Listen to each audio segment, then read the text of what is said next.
স্বেচ্ছায় একবার যে ছেড়ে গিয়েছে তার জন্য যুগের পর যুগ অপেক্ষা করেও কেউ ফেরাতে পারেনি। আমি দেখিনি ফিরে আসতে। তোমরা যারা ছেড়ে যাওয়ার মানুষটা ফিরবে বলে অপেক্ষায় বসে আছো, এটা নিছক বোকামি ছাড়া আর কিছু নয়।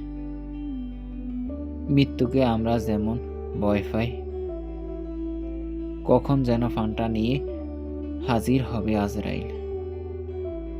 কিছু সত্যি, যেদিন মৃত্যু যা ঘটে যায় আমরা চাইলেও আর পেছনে ফিরে আসতে পারি না। প্রিয় মানুষটাকে হারানোর ভয়টাও এরকম। কখন যদি ছেড়ে চলে যায় সে ভয়ে বুকটা হাহাকার করে ওঠে। কিন্তু সত্যি, যেদিন চলে যায় আমাদের কিছু করার থাকে না। জীবনটা খুব অল্প সময়ের। সময় থাকে নিজেকে ঢেলে সাজাতে হবে। যে চলে গিয়েছে সে ভালো আছে অন্য কারো সাথে, নতুন কোনো জায়গায়। আমরা মারা গেলেও তাদের কিছু আসে যায় না, যাবেও না।